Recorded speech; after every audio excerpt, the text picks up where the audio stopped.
नमः पूर्वाय गिरये पश्चिमायाद्रये नमः। ज्योतिर्गणानां पतये दिनाधिपतये नमः।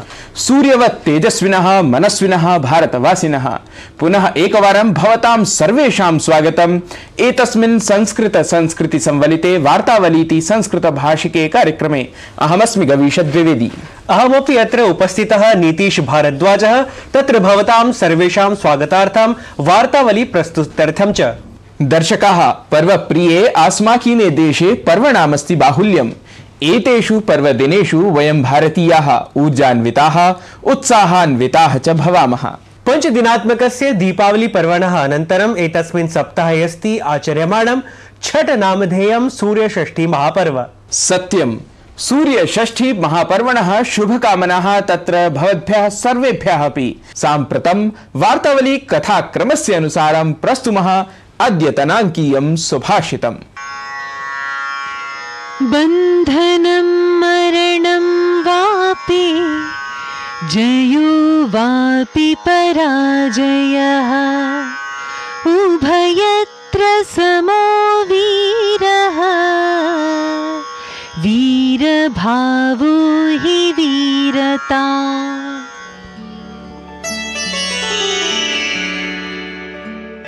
बंधन हो या मरण, जय हो या पराजय, वीर मनुष्य हर परिस्थिति में संभाव अर्थात धैर्य रखता है।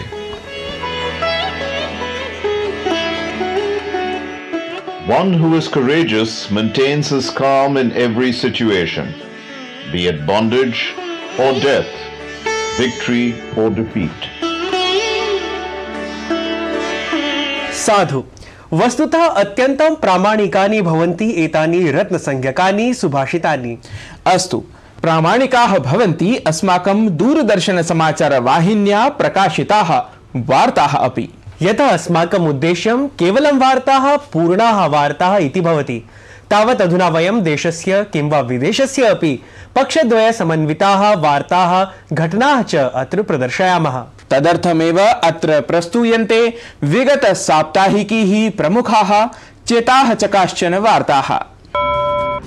राष्ट्रपति पदासीना द्रौपदी मुर्मुः 47-उत्तर-द्विसहस्रवर्षात्मकम् अंतरिक्ष प्रौद्योगिकी विमानन विषयम् अवलम्ब्य आयोजिताम् अन्ताराष्ट्रिय सम्मेलन प्रदर्शनीम् उद्घाटितवती। एरोनॉटिकल सोसाइटी ऑफ इंडिया इति अंतरिक्ष संस्थायाः उत्कृष्टतायाः 75-वर्षपूर्त्यवसरे नवदिल्ली स्थिते यशोभूमि सम्मेलन केन्द्रे आयोजिते प्रदर्शनी कार्यक्रमे राष्ट्रपतिवर्यया कथितं यत् अंतरिक्ष विमानन निर्माण क्षेत्रे भारतस्य क्षमतानां द्रुतगत्या विधीयमानः अस्ति विस्तारः। द्वितीय वैश्विक दक्षिण स्वराख्यस्य शिखर सम्मेलनस्य समापन वक्तव्ये प्रधानमन्त्री मोदी सर्वेभ्यः कृतज्ञतां प्रकटितवान्। सम्मेलनस्य 10 सत्रीय महत्वपूर्ण विषयेषु चर्चाः प्रधानमन्त्रिणा बहुमूल्याः वर्णिताः।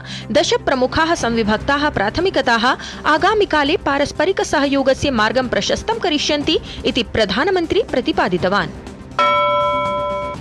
राजस्थाने आयोक्ष्यमाणं विधानसभा निर्वाचनम् उद्दिश्य सकलदलानां नैर्वाचनिक जनसभाः सतीव्रं समाचर्यमाणाः। अत्र क्रमे प्रधानमन्त्री नरेन्द्र मोदी भरतपुरे विजय संकल्प सभां सम्बोधितवान्। स्वदलपक्षे समर्थनाय जनाः तेन अध्यर्थिताः। मध्यप्रदेश विधानसभायाः छत्तीसगढ़ विधानसभायाः च कृते मतदानम् अभवत्। मध्यप्रदेशे 30,200 आसनेषु, छत्तीसगढ़े च 70 विधानसभासनेषु मतदानं सम्पन्नताङ्गतम्। अत्रान्तरे मध्यप्रदेशे 76%, छत्तीसगढ़े च 75% मतदानं समङ्कितम्। दिल्ल्याम् ऐषमः 42तमम् अन्ताराष्ट्रिय व्यापार मेलकं प्रवर्तमानमस्ति। वसुधैव कुटुम्बकम् इति अस्ति मेलकस्य केन्द्रीयः विषयः, यत्र 13 देशानां मेला प्रदर्शकाः सम्मिलिताः सन्ति। इस्राएल देशीयाम् अनुमतिं प्राप्य प्रथमतः इंधन संग्रहः मिस्र देशात् गाजा क्षेत्रं प्रापितः। अत्रान्तरे संयुक्तराज्य अमेरिका पक्षतः वक्तव्यं समागतं यत् इन्धनापूर्तिः एषा नियमितरूपेण बृहन्मात्रायां च नैरन्तर्येण भवितुम् अर्हम् इति। गोस्वामी तुलसीदास विरचितस्य श्रीरामचरितमानस ग्रन्थस्य क्रोएशिया देशीय भाषायाम् अनुवादः अनतिचिरमेव लोकार्पितः जातः। क्रोएशिया मूलः परं दीर्घकालात् च भारतनिवासी स्वामी ज्ञानेश्वर पुरी अस्य प्रसिद्धस्य ग्रन्थस्य अनुवादम् अकरोत्। श्री बद्रीनाथ धाम्नः कपाटपिनद्धार्थम् आयोजिता पञ्चपूजा अद्य समाप्ता। एतेन सममेव ऐषमः चतुर्धाम यात्रा शीतकालं यावत् अवसिता। अत्रान्तरे श्री बद्रीनाथ धाम परिसरः 15 क्विंटल भारमितैः पुष्पैः सज्जितः आसीत्। क्रिकेट क्रीडायाः एकदिवसीय विश्वचषक प्रतियोगितायाः अन्तिमचक्रे भारतस्य प्रवेशः। भारतीयदलेन प्रथमोपान्त्यस्पर्धायां न्यूजीलैण्ड दलं 70 धावनाङ्कैः पराभूय निर्णायकचक्रे प्राप्तं स्थानम्। तावत् द्वितीयोपान्त्यस्पर्धायाम् ऑस्ट्रेलिया दलेन दक्षिणाफ्रीकादलं 3 स्तोभरक्षापुरस्सरं पराजितम्। दलद्वयमपि रविवासरे अहमदाबाद क्रीडाङ्गणे खेलिष्यति। तावत् क्रिकेट प्रेमिषु दृश्यते महान् उत्साहः। लोक आस्थायाः सूर्यषष्ठीति महापर्वणः वैभवं देशे प्रायः सर्वत्रैव सम्प्रसृतम् आलक्ष्यते। चतुर्दिनात्मकं पर्व एतत् शुक्रवासरे स्नानात् परं भोजनम् इति विशेष विधिविधान पुरस्सरं समारब्धम्। गत साप्ताहिकीनां वार्तानाम् अनन्तरं केन्द्रज प्रभागे एव क्रमः अस्ति वृत्त प्रस्तुतेः। एतच्च विशिष्टं वृत्तं समन्वितमस्ति भारतस्य वनवासी क्षेत्रस्य किञ्च निर्धनानां भगवत्तुल्येन बिरसा मुण्डावर्येण। यह ही आसीत् कुशलः क्रांतिकारी अथ स्वतंत्रता सेनानी। आयान्तु पश्यामः भगवन्तं बिरसा मुण्डा जीवन समन्वितम् एतमेव वृत्तविशेषम्।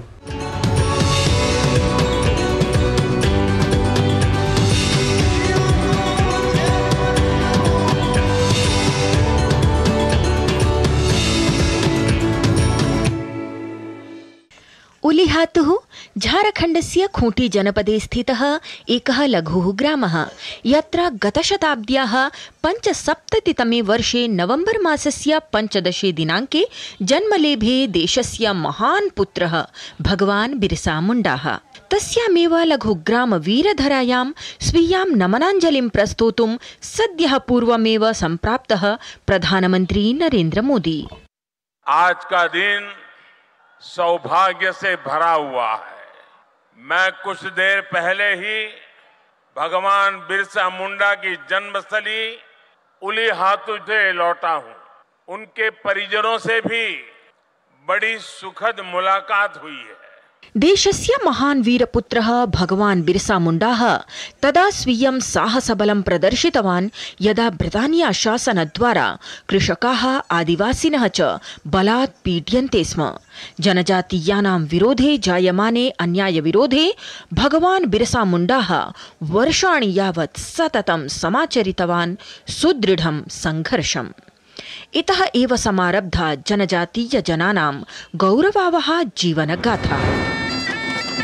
एतादृशस्य एव क्रान्तिवीरस्य भगवतः बिरसा मुण्डावर्यस्य संघर्षस्मरणे रांची नगरे स्थापितं मेमोरियल पार्क इत्याख्यम् उद्यानं तत्र स्थितं संग्रहालयं च प्रधानमन्त्री अवलोकितवान्।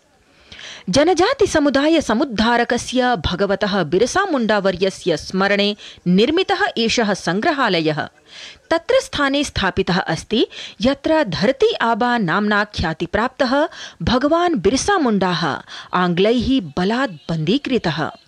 संग्रहालयं गतः प्रधानमन्त्री मोदी उक्तवान् यत् देशस्य वीरपुत्राणां करोति प्रवर्तमान प्रशासनं सम्माननम्।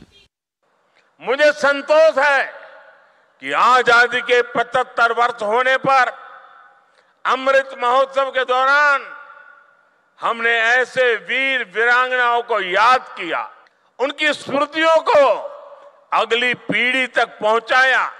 भगवतः बिरसा मुण्डायाः स्मरणे देशस्य दुर्गम वनक्षेत्रेषु निवसतां प्रायः 28 लाख जनजातीय जनानां शक्तीकरणाय समग्र विकासाय च श्री नरेन्द्र मोदी प्रधानमन्त्री जनजातीयादिवासी न्याय महाभियानं पीएम जनमन इत्येतत् अथ एतस्य दूरभाषानुप्रयोगं समेत्य अनेकाः विकास परियोजनाः समारब्धवान्। पीएम जनमन इत्येतस्याः परियोजनायाः अन्तर्गतं जनजातीय समुदायेभ्यः स्वास्थ्य, दूरसञ्चार, संपर्क, सुरक्षित पेयजलावासा जीविका सन्निभाः आधारभूत संरचनाः प्रदास्यन्ते। मुझे तो जीवन को जोड़ना है, जिंदगियों को जोड़ना है, हर जिंदगी में जान भरनी है, हर जिंदगी में नया जज्बा भरना है। इसी लक्ष्य के साथ आज पीएम जनजाति आदिवासी न्याय महाअभियान यानी पीएम जनमन इस महाअभियान की शुरुआत हो रही है। प्रधानमन्त्री उक्तवान् यत् देशे दशकानि यावत् स्थापितानां वञ्चितानां विकासार्थं वचनबद्धं केन्द्रप्रशासनम् एतादृशैः एव विकासपरियोजनामाध्यमैः विकसितभारतस्य सङ्कल्पं शक्तियुतं करोति, वञ्चितवर्गं च सम्मानयति। वार्तावलीवृत्तं डीडी न्यूज़।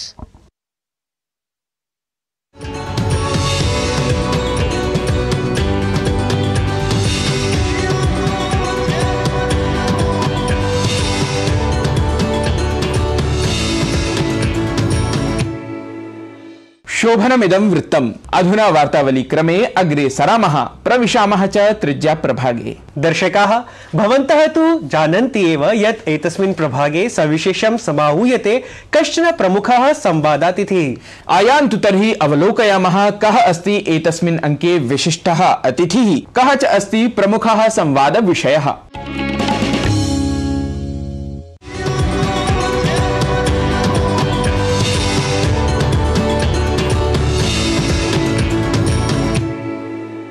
नमस्कारः। दर्शकाः, भवन्तः जानन्ति एव यत् भारतीय दर्शनपरम्परायाः, भारतीय ज्ञानपरम्परायाः, भारतीय साहित्यपरम्परायाः या विशेषता अस्ति, तया विशेषतया सम्पूर्णम् अपि जगत् आलोकितम् अस्ति। सम्पूर्णेऽपि संसारे, विशेषतः इस्लाम जगति अपि कथमिव भारतीय ज्ञानपरम्परा प्रसृता, एतदर्थं वयम् अद्य स्मः जामिया मिलिया इस्लामिया विश्वविद्यालयस्य परिसरे डॉक्टर मोहसिन अली इत्येतेन सह तेन सह वयं संवादं करिष्यामः। असौ वस्तुतः जामिया मिलिया इस्लामिया विश्वविद्यालयस्य फारसी विभागे अध्यापनरतः अस्ति। अथ प्रधानमंत्री संग्रहालय पुस्तकालय इत्येषा या संस्था अस्ति, तत्रापि वरिष्ठः शोधाध्येता अस्ति, अध्येता अस्ति। अथ तुर्किश भाषायाः अपि भारते प्रथमस्य अध्ययनकेन्द्रस्य स्थापना अनेनैव महोदयेन कृता। महोदय, प्रथमतः तु भवतः बहुशः स्वागतम् अस्ति।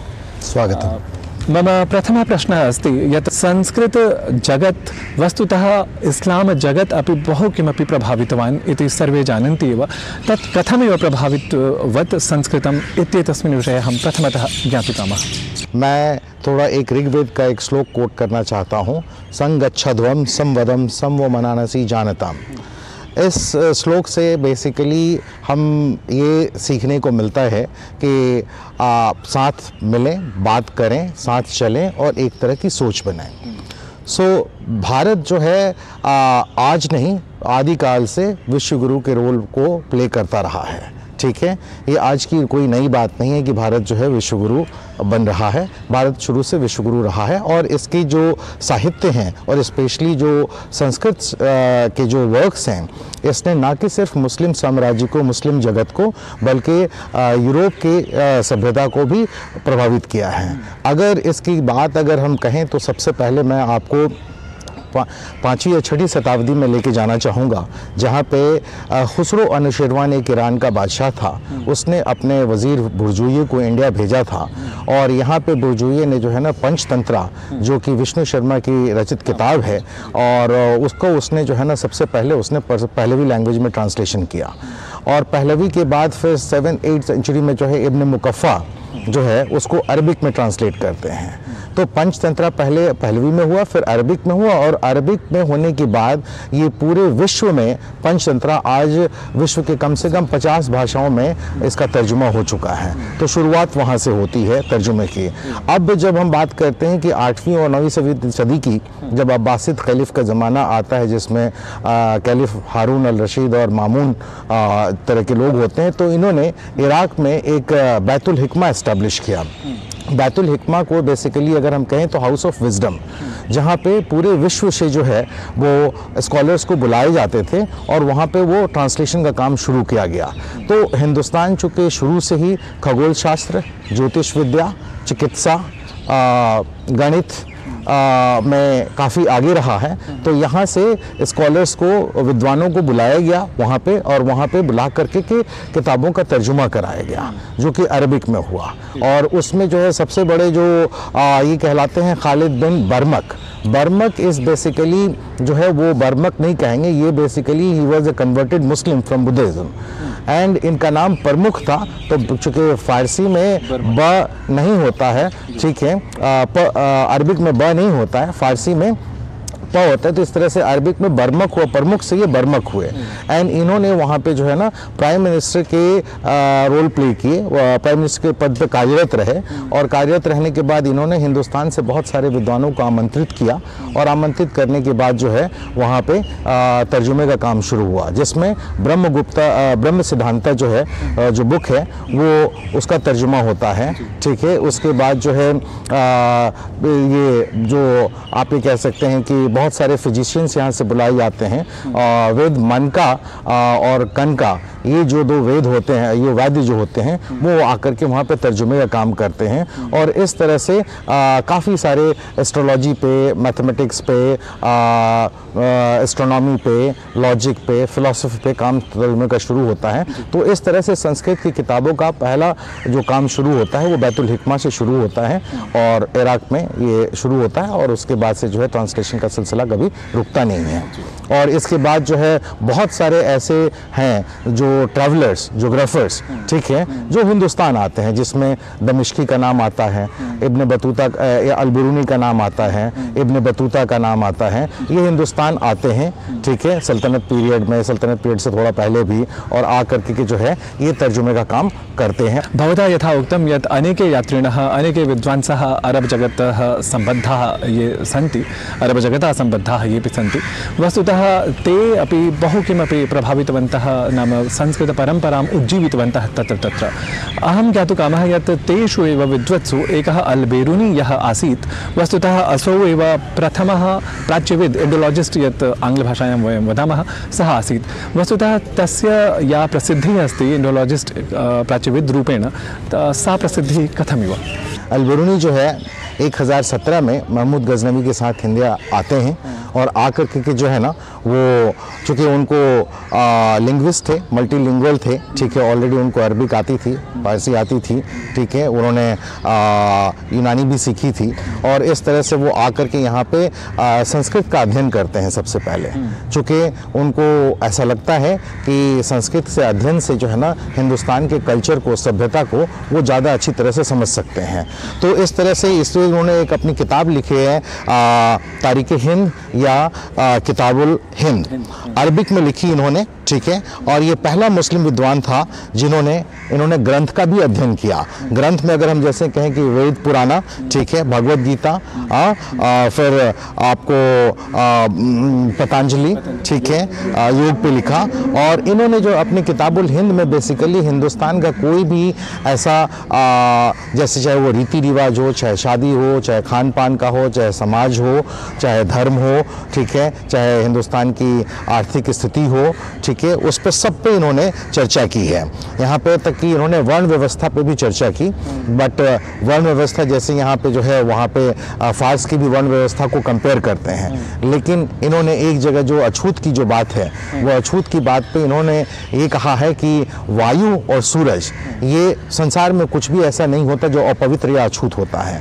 वायु और सूरज जो है ना वो उसकी अपवित्रता को ख़त्म कर देते हैं और वर्षा जो होती है वो उसको धो देती है एंड अंततः वो समुद्र में जाकर के मिल जाता है और समुद्र का खाना पानी जो है उसे फिर से पवित्र कर देता है। सो इस तरह की बातें इन्होंने बहुत डिटेल से अपनी किताबुल हिंद में लिखी है, जिसे इसी वजह से इनको पहला इंडोलॉजिस्ट कहा जाता है और बहुत सारे स्कॉलर जो है इनको विद्यासागर का भी टाइटल देते हैं। वस्तुतः यदापि संस्कृतस्य समृद्धेः विषये चर्चा भवति तदानीं प्रायशः उच्यते यत् नाम मुगल काले, सल्तनत काले तथा प्रसिद्धिः संस्कृतस्य न आसीत्, परन्तु तथापि एवं विधानि उद्धरणानि प्राप्यन्ते यद्द्वारा ज्ञायते यत् वस्तुतः संस्कृतस्य येऽपि ग्रन्थाः सन्ति, नाम अनुदितग्रन्थाः येऽपि सन्ति तेऽपि न्यूनाः न आसन्। वस्तुतः एतेषां काले अपि संस्कृतस्य येऽपि ग्रन्थाः आसन् ते अनुदिताः अरबी भाषायां, पहलवी नाम फारसी भाषायाम् इति। एतस्मिन् विषये विशेषतः हम ज्ञातुकामः। जहाँ तक आप सल्तनत काल और मुग़ल काल की बात करते हैं तो ये एक बड़ा लंबा सा पीरियड है और इसमें जो है स्पेशली जो है भारतीय धर्म ग्रंथ की बात कहेंगे तो जैसे कि आपका महाभारत है, रामायण है, वेद है, उपनिषद है, भगवद गीता है, योग वशिष्ठ है, पंचतंत्र है, पुराणिक लिटरेचर है, सिंहासन बत्तीसी है, राजतरंगिणी वगैरह। तो इन सब के ट्रांसलेशंस जो है इन सारे सल्तनत काल से मुग़ल काल के आखिर तक अगर हम बात करें तो ये सारी किताबें कई बार ट्रांसलेट हो चुकी हैं, ठीक है। कुछ अरबिक में हुई, अरबिक से फिर फारसी में हुआ, ठीक है। कुछ पर्शियन में ही रहा। जैसे अगर हम महाभारत की अगर हम बात करें तो महाभारत का जो वर्जन है वो 5 वर्जन है, ठीक है। रज़्मनामे तो हम एक जानते हैं कि अकबर के टाइम में हुआ था, ठीक है। और रामायण 6 वर्जन में ट्रांसलेट हुआ, वेद जो है 1 वर्जन में, उपनिषद को दाराशिकोह ने किया, ठीक है। भगवद गीता 4 वर्जन में ट्रांसलेट हुआ, ठीक है। उसी तरह से अगर हम कहें कि योग वशिष्ठ तो वो भी 4 वर्जन में हुआ। फिर अगर हम बात करें कि पुराणिक लिटरेचर तो वो 12 वर्जन में ट्रांसलेट हुआ। सिंहासन बत्तीसी का 10 और राजतरंगिणी के 6 ट्रांसलेशंस हो चुके हैं। मम अन्तिमः प्रश्नः यत् अन्ये नाम केचन ग्रन्थाः तादृशाः वा सन्ति येषाम् अनुवादकर्म वस्तुतः फारसी भाषातः, अरबी भाषातः, लैटिन भाषातः वा संस्कृते नाम अनुवादः जातः। 15th सेंचुरी में एक ज़ैनुल आबिदीन है, बादशाह हैं कश्मीर के, जिनको अकबर का भी टाइटल दिया जाता है। उनका रुझान ये दोनों धर्म के तुलनात्मक अध्ययन में भी था। तो पहले जो श्रीवरा नाम के एक जो है विद्वान हैं, उन्होंने जो है ना यूसुफ और जुलेखा जो जामी की किताब है, ठीक है, उसका उन्होंने जो है ना यूसुफ और जुलेखा को जो है ना पहला तर्जुमा उन्होंने संस्कृत में किया, श्रीवरा ने। दूसरा अगर हम 15th और 16th सेंचुरी में आते हैं तो ये जो कुतुबशाही डायनेस्टी है और बहमनी डायनेस्टी है, इसमें बहमनी डायनेस्टी में मोहम्मद शाह ने जो है ना अपनी एक किताब लिखी है संगीता मलिका, जो कि संस्कृत में लिखी गई। और उसके बाद जो कुतुबशाही डायनेस्टी की अगर हम बात करें तो कुतुबशाही डायनेस्टी के जो बादशाह हैं अकबर शाह, इन्होंने जो है ना वो एक किताब लिखी श्रृंगारा मंजरी, जो कि ये संस्कृत में लिखी गई है। सो अभी तक तो मेरे शोध के मुताबिक यही 3-4 किताबें मिलती हैं जिसका अनुवाद जो है वो फारसी से संस्कृत में हुआ है। एवं नाम वस्तुतः तेषां ग्रन्थानाम् अनुवादः नास्ति, वस्तुतः अत्र सिद्धान्तानां तेषां सिद्धान्तानां वस्तुतः तत्र उपस्थापनमात्रमेव इति। महोदय, अत्र भवता भारतीयज्ञानपरम्परा समृद्धेः अथ इस्लाम जगति वस्तुतः का समृद्धिः भारतीयज्ञानपरम्परायाः कथमिव विशेषयुता जाता इत्येतस्मिन् विषये भवता बहु किमपि विशेषतः विज्ञापितम्। एतदर्थम् अहं मन्ये दर्शकाः उपकृताः भवेयुः, वयमपि उपकृताः नाम स्मः एव। तदर्थं पुनरपि वयं भवते धन्यवादान् समर्पयामः अथ नमस्कारान् ज्ञापयामः। नमो नमः।